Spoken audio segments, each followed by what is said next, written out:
Hello.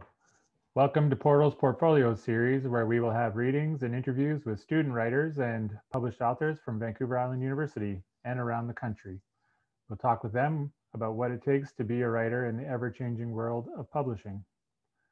Portal 2021 is currently being designed by Chantal Calitz, and all 104 gorgeous color pages will be shipped off to the printer on March 24th. It'll be on newsstands in late May. Stay tuned for information about our 30th anniversary virtual launch to be live streamed on Facebook in mid-April. It'll feature contributor readings and merch such as new t-shirts, mugs, and book bags to mark 3 decades of publishing in the heart of Vancouver Island. Hello, everybody. I am thrilled to have Kristen Bounds with me today on the Portfolio series.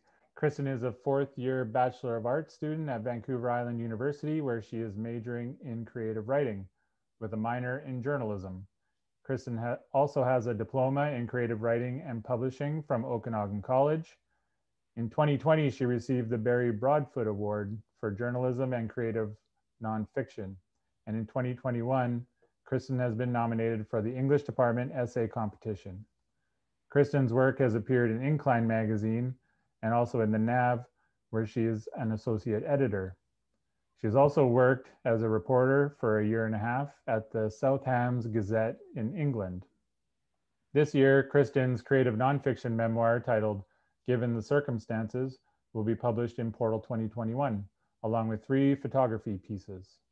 And this year, she also worked in Portal as a fiction editor, nonfiction editor, and advertising manager. And today, Kristen Bounds joins me from her home in Nanaimo. Kristen, thank you very much for being on the Portfolio series. Thanks for having me. I'm excited. Excellent. So you and I think we first met in a first-year fiction class. But since then, I've seen you write a lot of nonfiction, creative nonfiction, and feature stuff. What is it? Is there something about fiction and creative nonfiction? Do you work fictional stuff into your, or not fictional, like made up stuff, but elements of fiction into your creative nonfiction?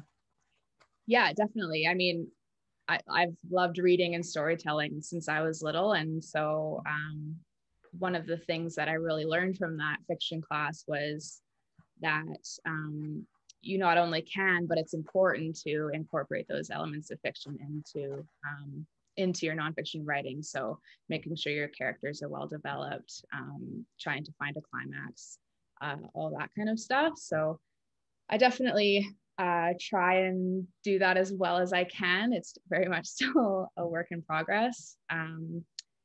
But yeah, no, I started writing, I guess when, I think just through journaling. And then I did some blog posts when I was traveling and stuff, and didn't really start actually, doing articles until I took a few journalism courses in my college diploma, and then started working at the newspaper. So that kind of was just snowballed into what I'm doing now. So it's still, practicing my creative nonfiction and kind of personal essay writing, but it's usually influenced by a more journalistic approach because of what I've been learning in school.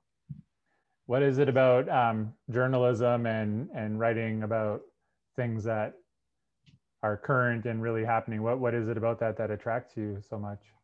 Well, that's a good question. I think I have become more involved politically with the environmental movement in the past 3 years. And so that has really interested me. And then I realized how connected that is to other social issues as well. And so I just think that that's super interesting to learn about. And what I love about journalism is that I get to meet so many people and learn about all these different things, on any story. So you could be writing about like a food bank or any kind of, about a new policy that's come through. And then the next thing you know, you're researching that topic for the next 4 hours. And you've learned about this whole other system that you had no idea even how it worked or that it even existed. So yeah, that's what I love about that.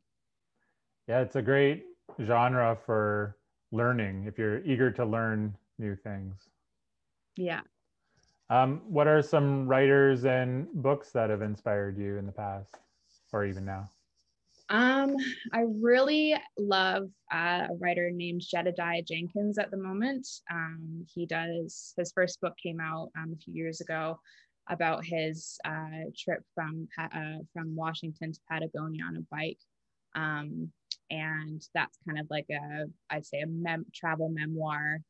But his writing is just super poetic, and his contemplations on the world and how the world works and all of that, I find really relatable, even though we're obviously very different people. So I love his writing.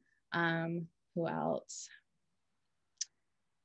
For fiction, I've been reading a lot of Margaret Atwood recently. I mean, yeah, just I don't even really have a favorite author, to be honest. It's just kind of like what people tell me that they've been enjoying, and or whatever I find at a used bookstore. So, I do the same thing. Yeah. Just get into different writers for a period, and then move on and find another one. Exactly. Yeah. Now, your piece, Given the Circumstances, is a creative nonfiction memoir. Would you be able to read a passage from Given the Circumstances? I will. Okay, I'm just gonna pull it up here. All right, am I good to go? Yep. Okay. So I'm just gonna quickly talk about it. So this is a experimental piece that I wrote for a class last year, kind of trying different vignette styles. So just short paragraphs with a similar theme stringing through that are different in the scenes. So that's kind of what the style of this piece is. So this is Given the Circumstances. I sank into the familiar comfort of my vintage reading chair and opened Rising Strong by Brene Brown. She began by asking, "Do you believe everyone is doing the best they can?" My gut reaction, absolutely not. When I was 16 years old, I went through a shoplifting phase. Some of my friends did, and it turned out I liked the rush. I had a part-time job in retail, but I put the approval of my peers above job security. One day, my friends got caught, and I watched from behind a clothing rack at the bay as they walked away with mall security. What was I doing? I slipped the silk panties out of my English binder, placed them on the display table, and called my mom to pick me up.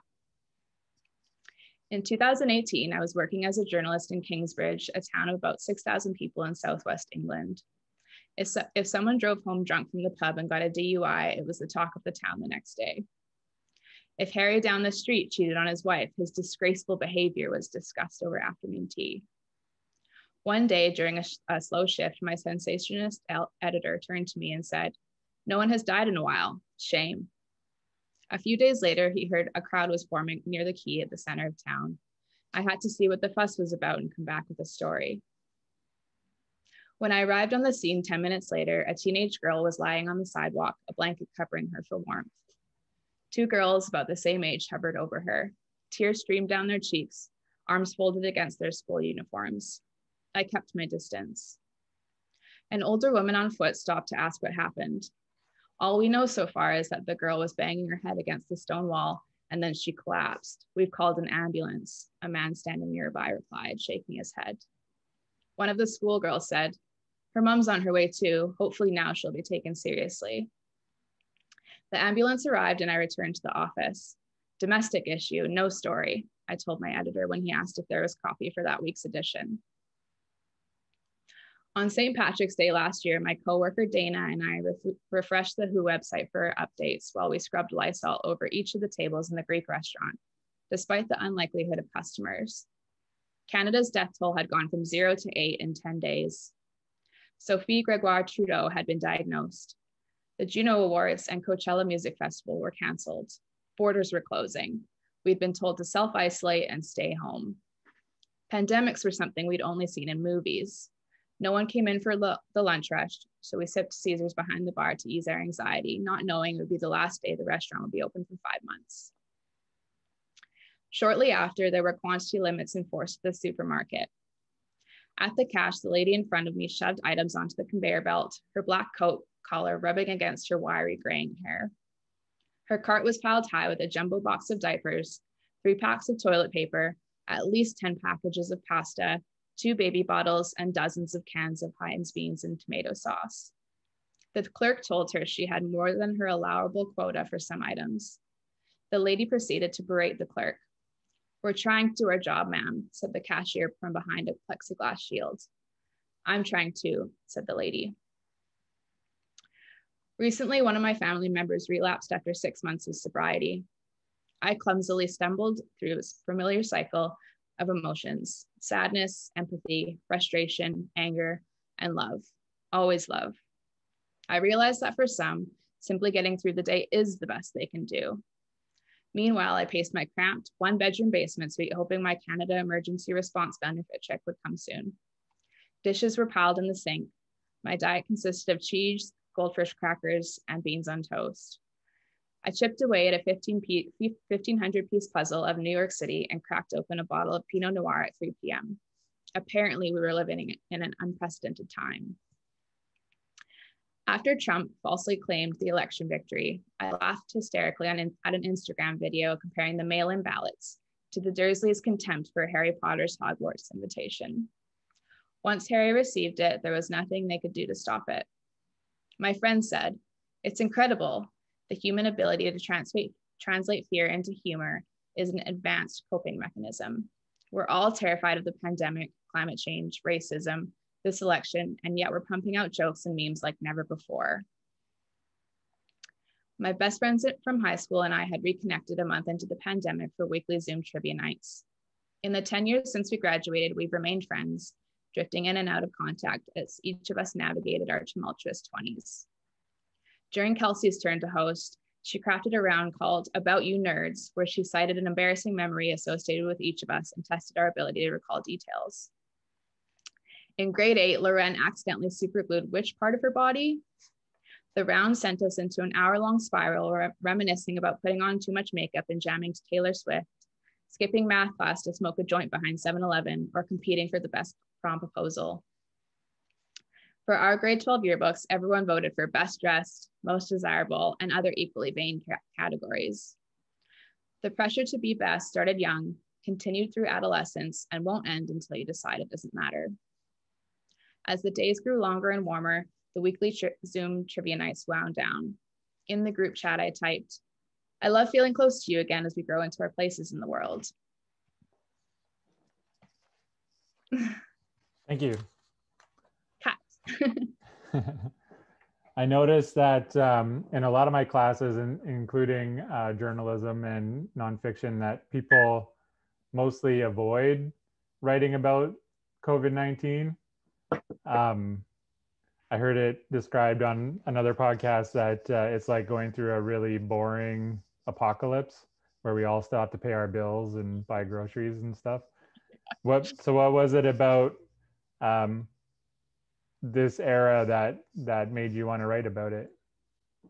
I mean, since the theme is how everyone is doing their best, and at first I thought, there's no way, there's there's terrible people on the planet, there's no way that they're doing their best. And I think that in a way, I mean, maybe this is my me being naive, but I also feel like I'm cynical enough to be able to balance it out. But I feel like whatever circumstances have been thrown their way, that in ways they are. So I feel like during the pandemic, we've really seen a lot of that. So you see a lot of people that are acting out, or they're being really kind. And I think that has been interesting, because the people that are acting out, I think it's because they're scared. And so in a way, I think that they're doing the best that they can, even if it's not coming across that way. But, and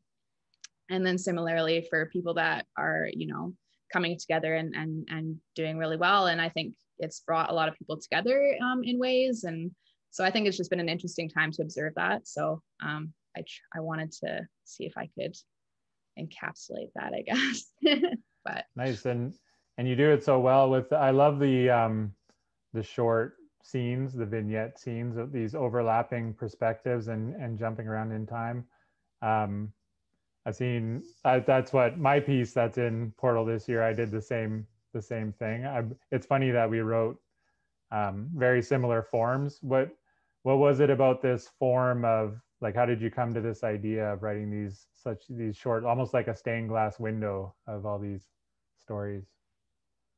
I think, I mean, I had read a few pieces that were in a similar style, and I wanted to try it out. And I was trying to think of ways that they could all connect. And so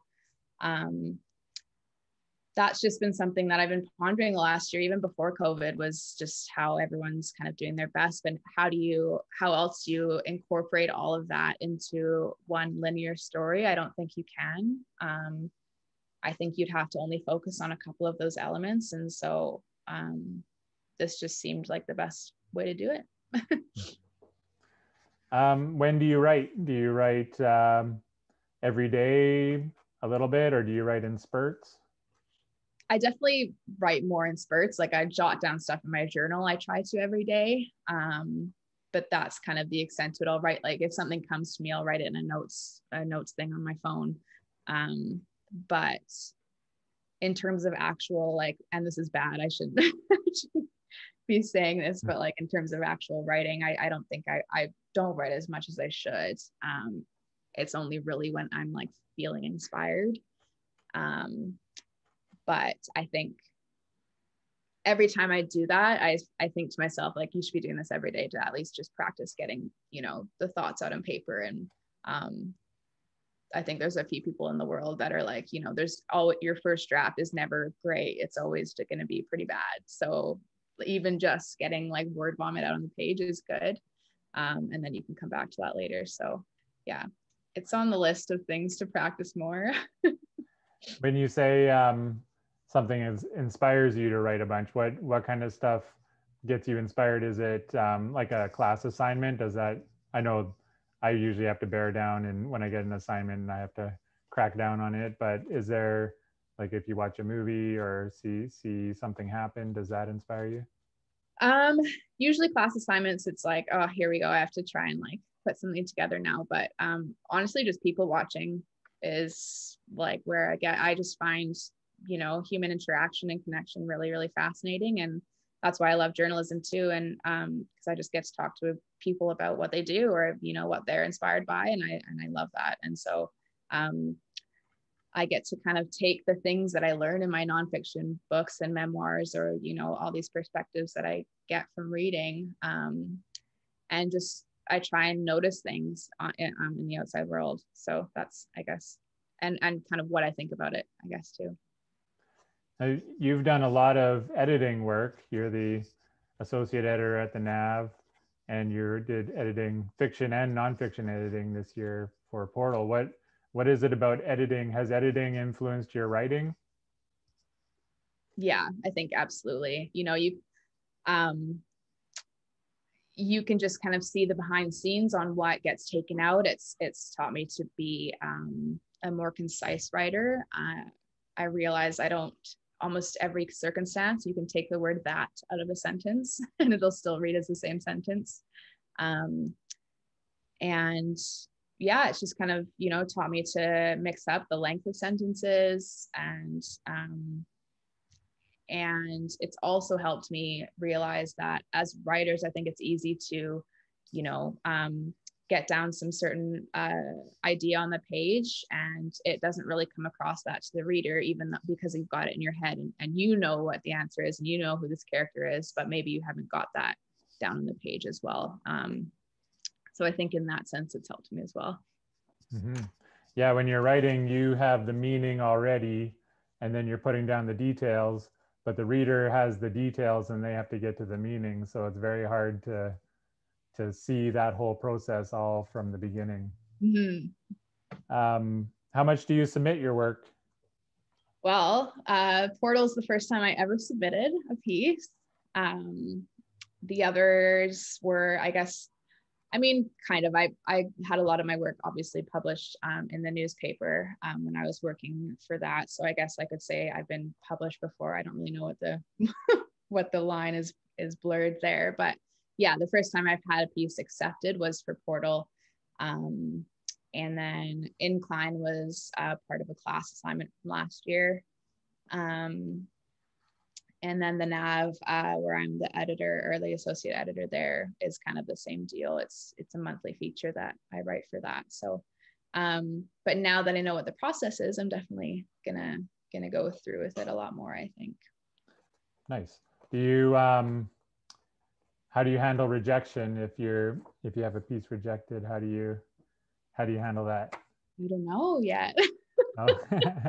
Because I guess, yeah, since this is my first one. Oh no, I submitted 2 pieces for Portal, and one was rejected. And I think it's just, it's part of the job. You just gotta, not take it too seriously, and maybe see if you can reread it a couple times after that. Maybe give it a little bit until, if you're a little bit hurt about it, that's, I think, obviously fine. But come back to it when you're ready, and try and read it from a fresh perspective and see if there's anything you can change, or just keep on sending to others and hopefully someone will bite. Who's your first reader? Who do you get to read your stuff first before you send it in? Usually I've 2 best friends that I send it to. And then I'll usually send it to a couple of writers in classes as well. And then mom and dad. Oh yeah. Nice.